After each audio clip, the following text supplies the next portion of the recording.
आप लोगों के सामने आगम का आधार लेकर के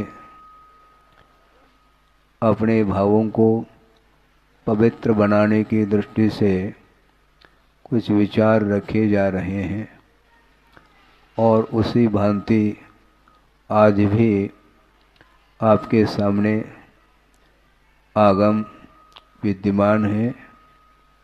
मैं इसलिए बार बार आगम का आधार लेने की बात करता हूँ। बिना आगम का आधार लिए हम जो भी सोचते हैं, जो भी बोलते हैं और जो भी शारीरिक चेष्टाएं करते हैं, उनके माध्यम से आत्मा का हित नहीं होता। ये बिल्कुल तय है, क्योंकि मन वचन काय की चेष्टाएं प्रत्येक संसारी प्राणी सुबह से लेकर के शाम तक, शाम से लेकर के पुनः सुबह तक सारी चेष्टाएं प्रवृत्तियों को कर लेता है, किंतु उसके प्रतिफल के रूप में उसके लिए क्या मिलता है? उन चेष्टाओं के माध्यम से आत्मा का हित नहीं होता है, किंतु आत्मा का और विकास होता है। आप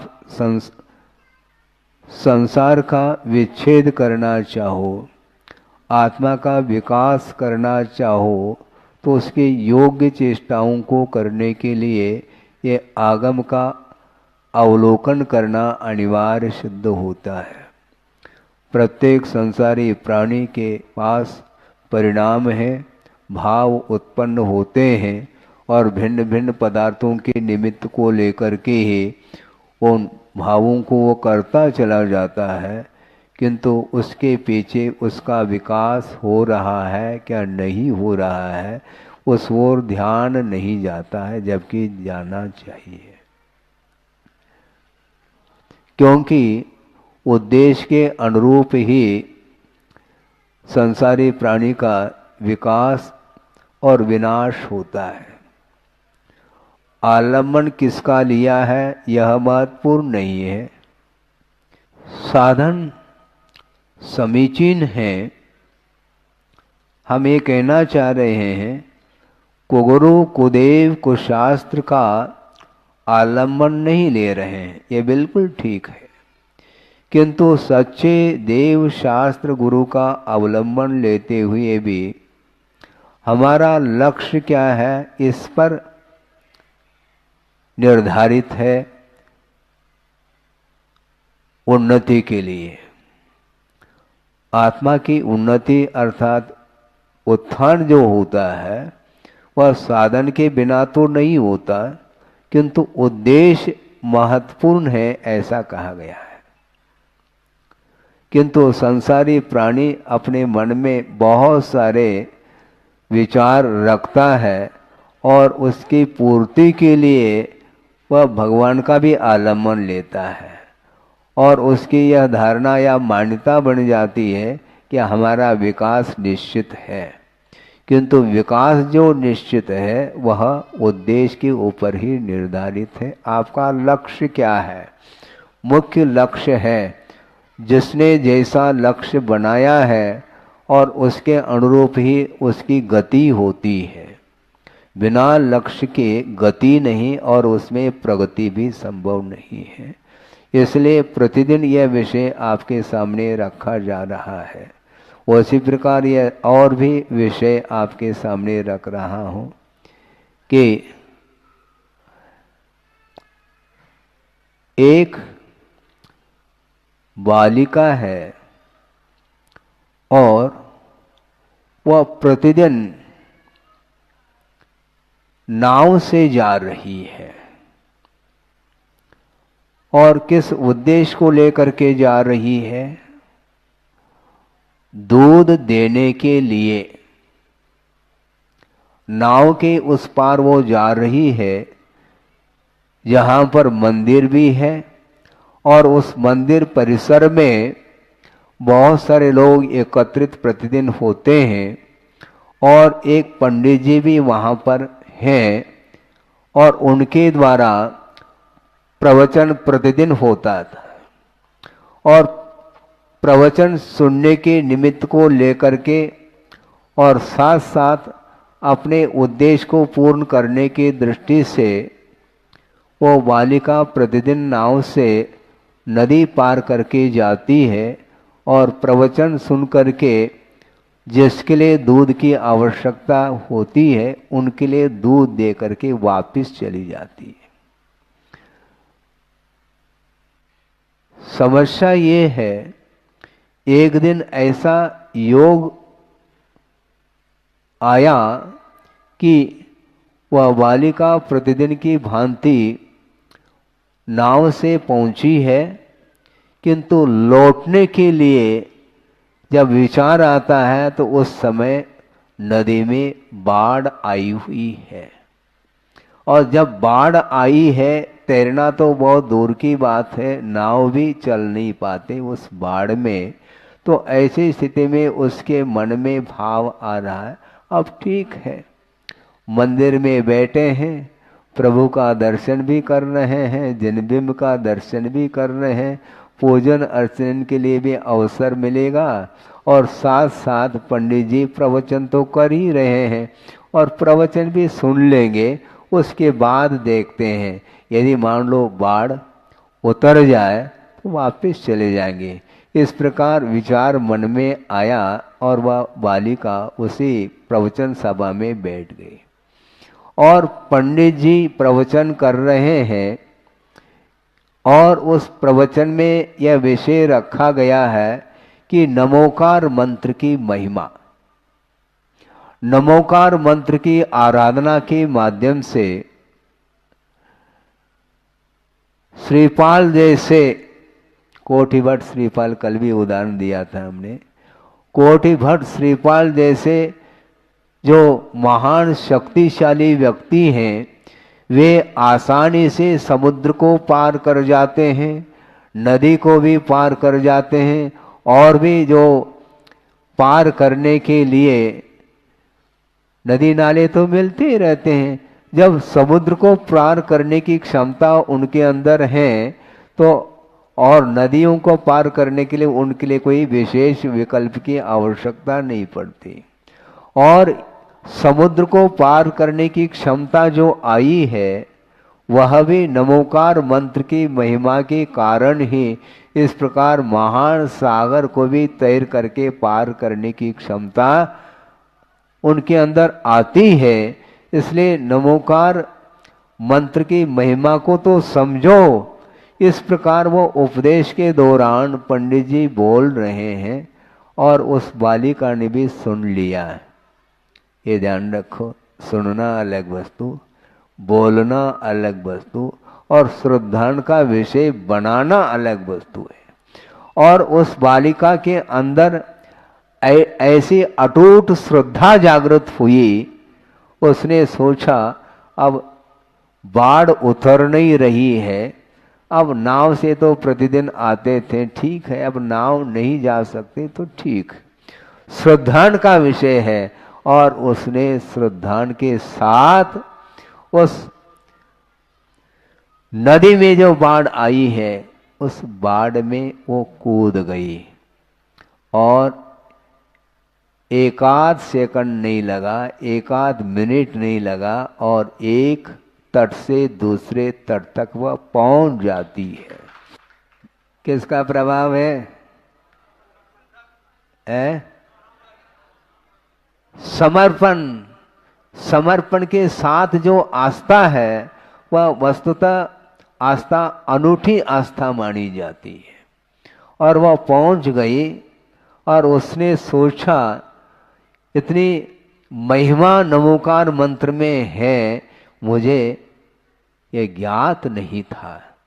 और प्रतिदिन नाव के माध्यम से वह जाती थी आती थी। उसने सोचा अब नाव का आलम्बन लेना क्या आवश्यकता है, और वह प्रतिदिन वहाँ पर बिना नाव से ही वह पहुँच रही है और वापस भी हो रही है।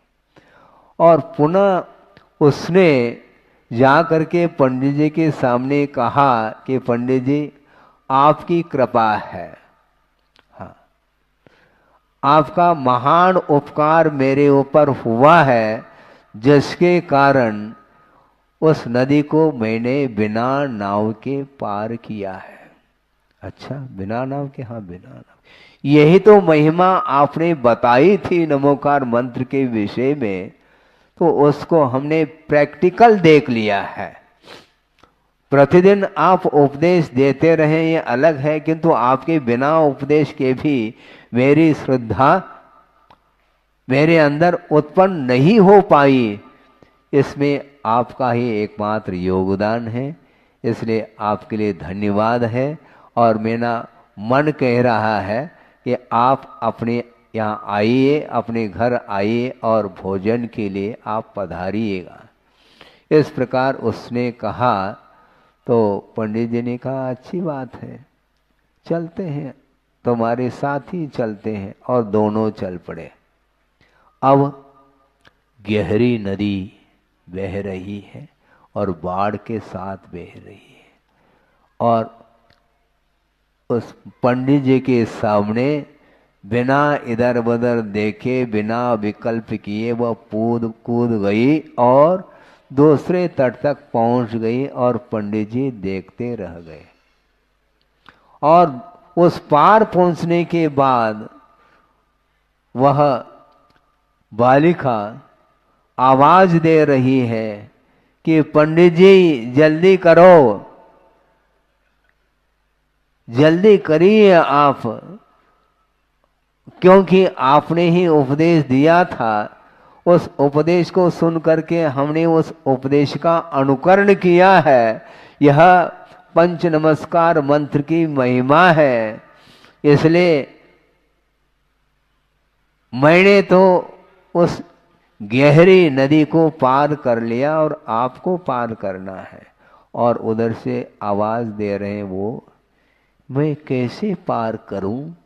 यदि डूब जाऊं तो? डूब जाऊं तो क्या करूं? इस प्रकार वो विकल्प में उलझे हुए हैं और विद्वान हैं साथ में, किंतु वह विद्वत्ता एक तरफ रह जाती है और कूदने का साहस नहीं कर पाता। अर्थ यह है कि उपदेश देना, दूसरे को समझाना, ये बहुत सरल है, ये बहुत ही सरल है। क्योंकि थोड़ा बहुत यदि मान लो हम अध्ययन करते हैं, एकाग्रता के माध्यम से शास्त्र का आलोडन करते हैं, तो निश्चित रूप से वह शास्त्र में जो भी विषय प्रतिपादित है उसका ज्ञान हमें अच्छे ढंग से अक्षरशः ज्ञान हो सकता है। किंतु ज्ञान का होना अलग वस्तु और ज्ञान के अनुरूप जीवन को परिवर्तित करना अर्थात उस ज्ञान को आत्मसात करना और चारित्र के लिए जीवन में स्थान देना, ये अत्यंत कठिन अर्थात दुर्लभ वस्तु है क्या नहीं है? उपदेश देने में क्या है, कोई भी दे सकता है, सौक्षम की बात है। अच्छे से अध्ययन कर लिया, बल्कि अध्ययन क्या, मूलाचार का अध्ययन करके उसके ऊपर उपाधि प्राप्त करने वालों की संख्या इस दुनिया में कम नहीं है बंधु। मूलाचार के ऊपर पीएचडी कर सकता है, डिलीट उपाधि ले सकता है, यह अलग विषय है, किंतु मूलाचार का पालन करना, अपने जीवन में उसको आत्मसात करने के लिए पसीना आता है बंधु, ये ध्यान रखो। और मूलाचार क्या, समय सार के ऊपर भी उपाधि प्राप्त करने वाले कर रहे हैं, किंतु उन उपाधियों से समाधि नहीं हो पाएगी, ये ध्यान रखो। आधि, व्याधि और उपाधि, इन तीनों से ऊपर उठने वाला ही व्यक्ति समाधि को प्राप्त कर सकता है। और गुरुदेव ने आगम के अनुरूप आगम पद्धति से ही निर्दोष संलीकना पूर्वक समाधि को उपलब्ध किया है। और दूसरी बात यह है, यह चर्चा का विषय नहीं है बंधु, क्योंकि उनके जीवन को हमने निकटता के साथ देखा है। 40-45 साल तक उनके निकट रह करके हमने अध्ययन किया है, उनकी चर्या को अच्छे ढंग से हमने देखा है और उस चर्या का अनुकरण करना बहुत कठिन है। वो अपने जीवन में उन्होंने जो कुछ भी साधना की है उसको उन्होंने उजागर नहीं किया, ये ध्यान रखो, क्योंकि उजागर करने के लिए साधना नहीं की जाती। साधना आत्म साधना होती है। परमात्म तत्व को प्राप्त करने के लिए जो साधना होती है उसको हाईलाइट करने की कोई आवश्यकता नहीं, क्योंकि वह निजी साधना है, वह प्रदर्शन का विषय नहीं बन सकता। इसलिए उन्होंने जो भी चर्या की है आगम के अनुरूप की है और उन्होंने कभी भी प्रदर्शन नहीं किया, क्योंकि यह प्रदर्शन का विषय नहीं है। इसलिए उनका बार बार हम लोगों के लिए संबोधन है, प्रदर्शन करता हुआ यह युग सदियों से प्रदर्शन कर रहा है। अनंत काल व्यतीत किया, प्रदर्शन करते करते अनंत युग व्यतीत हुए हैं। इसके उपरांत भी ज्यों का त्यों इस धरती पर वह परिभ्रमण कर रहा है। क्यों? साधना नहीं की क्या? साधना तो की है, किंतु दर्शन नहीं हुआ, प्रदर्शन सामने आया है। ये प्रदर्शन का युग है बंधु। भगवान के समीप जाने के उपरांत दर्शन का भाव होना चाहिए, किंतु दर्शन की ओर दृष्टि नहीं, किंतु फोटो की ओर दृष्टि चली जाती है। मुझे बार बार खेद का अनुभव होता है। अरे प्रभु के सामने उनके चरणों में आए हो और प्रभु का दर्शन करना चाहते हो अथवा इस शरीर को प्रदर्शित करना चाहते हो, क्योंकि आत्मा का दर्शन करना कठिन है। क्योंकि शरीर की ओर दृष्टि जो जाती है उस समय आत्मा की ओर दृष्टि उस समय संभव नहीं। इसलिए आत्मदर्शन करने के लिए इस उद्देश्य को लेकर के प्रभु ने किस प्रकार साधना की और किस प्रकार परमात्मा तत्व को उपलब्ध किया है उसको देखने के लिए, उनके दर्शन करने के लिए गए हैं। तो वहां पर दर्शन, पूजन, अर्चन, अभिषेक इत्यादि जो धार्मिक अनुष्ठान है उनको संपन्न करते समय अन्यत्र अपना उपयोग नहीं जाना चाहिए। तब कहीं जा करके साध से पुण्य का अर्जन होता है। और गुरुदेव ने एक दिन नहीं, 2 दिन नहीं, 50-55 साल तक उन्होंने यंग एज में ही दीक्षित हो गए।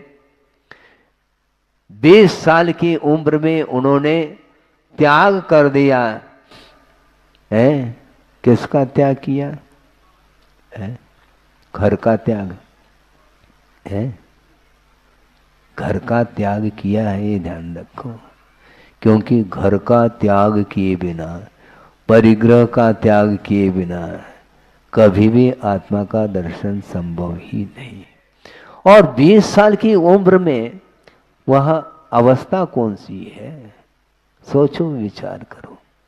आप लोग बोलते हैं अभी तो बहुत दिन है, अभी लास्ट में हम देख लेंगे। क्या देख लेंगे? लास्ट में हम कुछ कर लेंगे। भोजन थोड़ी करना है। आत्मकल्याण करने के लिए निरंतर साधना और संस्कार डालने की आवश्यकता है। और उस यंग एज में, युवा अवस्था में वो निकल गए और एकाकी निकल गए। ये ध्यान रखो, साथी संगाती कोई नहीं है, क्योंकि साथ देने वाला कोई मोक्ष मार्ग में नहीं रहता। संसार में कदम कदम पर साथ देने वाले मिलेंगे, क्योंकि वो भी संसारी है। उसमें साथी को ढूंढने की आवश्यकता नहीं, कदम कदम पर साथी आपको मिलेंगे। किंतु मोक्ष मार्ग पर चलने के लिए किसी की हम प्रतीक्षा कर ले, संभव नहीं है। इसलिए एकाकी होकर के निकल गए वो। हाँ, क्योंकि उन्होंने भी कुछ अध्ययन किया होगा। हमने सुना है, देखा तो नहीं, क्योंकि उनमें और अपने में उम्र की अपेक्षा से काफ़ी दूरी रही है। 12 साल की दूरी है। उस समय वो स्वाध्याय करते थे, बताते हैं कि प्रतिदिन पुराण पढ़ा जाता, और उस समय वह स्वयं तो पुराण नहीं पढ़ते थे, किंतु जो पुराण सुना रहे हैं उनके समीप बैठ करके वो सुनते थे, और सुन सुन करके उनके अंदर धार्मिक संस्कार जागृत हुए। और लगभग हमने सुना 18 साल की उम्र होगी उनकी, और प्रतिदिन बुलाने के लिए लोग आते थे, चलिए विद्याधर जी, मंदिर में जनता आई है और आपको वाचन करना है शास्त्र का। और वो प्रतिदिन जाते थे। सोचो, विचार करो,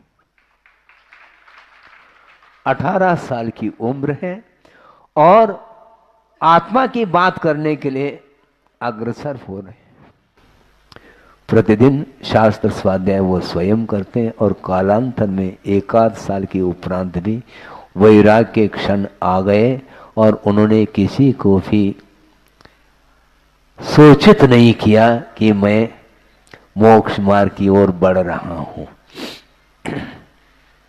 क्योंकि मोक्ष मार्ग की ओर बढ़ने वाला व्यक्ति वह किसी को बताता नहीं है, क्योंकि मोक्ष प्राप्त करने की ललक, उत्कंठा जिसके अंदर हो, उसको बताने की आवश्यकता नहीं, वह स्वयं साथ हो सकता है, हो जाता है। किसी को सूचित नहीं किया, अड़ोस पड़ोस अपनी मित्र मंडली को भी सूचित नहीं किया, और परिवार वालों के प्रति भी उन्होंने कोई ध्यान नहीं दिया, और एकाकी होकर के निकल गए। और निकल करके उन्होंने ये विश्वास दिलाया है, किसको? आचार्य ज्ञान सागर महाराज जी के सामने पहुंचे हैं। उसके पहले भी उन्होंने 1 साल आचार्य देशभूषण जी के संग में रहे। उसके उपरांत उन्हीं की आज्ञा से हमने सुना ज्ञानार्जन करने हेतु वो निकले हैं। क्योंकि आचार्य ज्ञान सागर जी का इतिहास सब लोग जानते होंगे। पहले वो दीक्षित होने के पूर्व में वे विद्वान के रूप में उन्होंने प्रभावना की थी, जिनवाणी की प्रभावना, जिनवाणी की आराधना सेवा की थी, और वो विशेष पंडित के रूप में ख्यात हो चुके थे। वाराणसी विश्वविद्यालय में उन्होंने अध्ययन किया था, और साहित्य की रचना भी उन्होंने की है संस्कृत में। जयोदय महाकाव्य एक लिखा है उन्होंने अपने दीक्षित होने के पूर्व, और उसमें लगभग मेरे विचार से लगभग 3000 के लगभग श्लोक हैं, ऐसा हमने सुना था।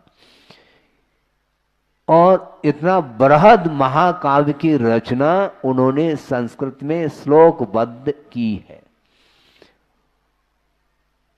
और आज बड़े बड़े जो उद्भट विद्वान हैं उनके लिए भी वह एक विस्मय का विषय बन चुका है।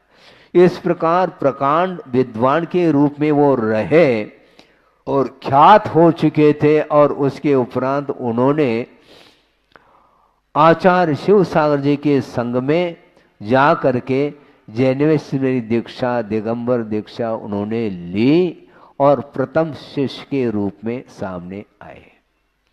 फिर बाद में ये सारा विषय ज्ञात हो चुका था, इसलिए उन्होंने सोचा अब ज्ञानार्जन करने के लिए जाना है, और वो निकल पड़े।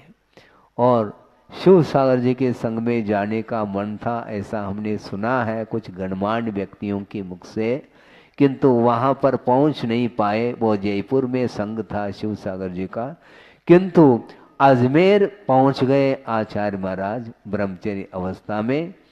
और वहाँ पर पूछा कि शिव सागर जी के पास जाना है। हाँ ठीक है, हम पहुंचा देंगे आपको, किंतु जयपुर में वो विराजमान है। उसके पहले अजमेर के पास ही एक ग्राम है मदनगंज किशनगढ़, वहाँ पर भी एक मुनि महाराज हैं, काफ़ी वृद्ध हैं, उनका दर्शन करते हुए आप चले जाएं तो ज़्यादा अच्छा होगा। कौन से महाराज हैं? आचार्य ज्ञान सागर जी महाराज। अच्छा ठीक है, ज्ञात हो गया उनको, ये विद्वान रहे हैं और विद्वान होने के साथ साथ अंत में वो दीक्षित भी हुए हैं, इसलिए कम से कम उनका दर्शन कर लिया जाए। वहाँ पर पहुँच गए और मन हो गया अब क्या, और ज्ञान की मूर्ति है और वयोवृद्ध है और तप के साथ उनका जीवन व्यतीत हो रहा है, इससे बढ़कर के और कौन सा अवसर, स्वर्णिम अवसर होगा। इस प्रकार विचार करके उनके चरणों में ही वो रहने के लिए, मात्र रहने के लिए नहीं किंतु आत्म कल्याण करना है और आत्मज्ञान करने के उद्देश्य से उनके चरणों में उन्होंने अपने विचार रखे कि महाराज अब हमारे लिए अपने चरणों में स्थान दें ताकि हम भी अपना कल्याण कर सके। किंतु आचार्य ज्ञान सागर महाराज ने कहा, कहाँ से आए हो? हाँ, हम दक्षिण से आए हैं। नाम क्या है? तो अमुक नाम बता दिया। हाँ, विद्याधर नाम है। हमारे पास बहुत सारे ब्रह्मचारी अभी तक आए हैं, किंतु एक भी ब्रह्मचारी अपने पास टिका नहीं है, इसलिए हम भरोसा कैसे करें तुम्हारे ऊपर, क्योंकि विद्याधर हो और विद्याधर तो चले जाते हैं, टिकते थोड़ी हैं। तो आचार्य महाराज को लगा अब तो निश्चित रूप से विश्वास दिलाने की बात आ गई और उन्होंने निश्चिंत करने के लिए उनके चरणों में नतमस्तक होते हुए कहा कि महाराज मैं पूर्णतः विश्वास दिलाता हूँ और विश्वास के लिए मैं आपके सामने आजीवन सवारी का त्याग करता हूँ। जब आजीवन सवारी का त्याग हम कर रहे हैं तो अब कहाँ जाएंगे आपको छोड़ करके। तो विश्वास हो गया, उन्होंने आशीर्वाद दे दिया और 11 महीने के अंदर उनके लिए उनका परीक्षण कर लिया और योग्यता सामने आई और सुनते हैं उन्हें ज्योतिष का भी ज्ञान था, प्रदान की है। सोचो विचार करो, अर्थ यह है, मैं ये कह रहा था कि विद्वत्ता अलग चीज है, किंतु विद्वान होने की उपरांत भी प्रैक्टिकल पेपर लिखने के लिए जब अवसर आता है तो वो पंडित जी खिसकने लगे। गहरी नदी को देख करके उन्होंने कहा हम पार नहीं कर पाएंगे। तो उस बालिका ने आवाज दिया कि पंडित जी, नमोकार मंत्र की महिमा को आपने विश्व के सामने रखा है और हमारे सामने भी रखा है और हमें अटूट विश्वास हुआ है और आंख मेज करके उस नदी को हमने पार किया है और आपको भी पार कर लेना चाहिए। किंतु चाहिए क्योंकि अटूट श्रद्धान हो तब की बात है।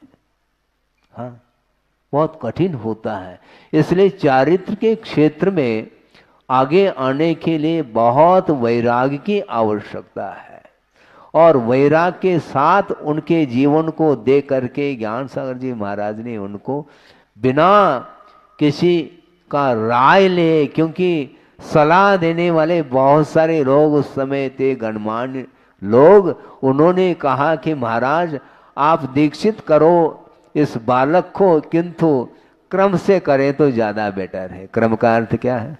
पहला क्षुल्लक बना दो, फिर ऐलक बना दो, फिर बाद में दे देना। 3-4 साल 5 साल साधना के माध्यम से परीक्षण करके यदि आप दीक्षित करोगे तो अच्छा रहेगा, हमारा यह मंतव्य है। ऐसा कई लोगों ने वहाँ पर बात रखी, किंतु आचार्य ज्ञान सागर जी महाराज थे, उन्होंने भरी सभा में स्पष्ट रूप से उत्तर दिया, ये आपका विषय थोड़ी। हाँ, महाराज अभी वो बालक है। हाँ कोई बात नहीं, कोई बात नहीं, तुम सारे सारे वृद्ध हो, आ जाओ तुम्हें दीक्षित करता हूँ।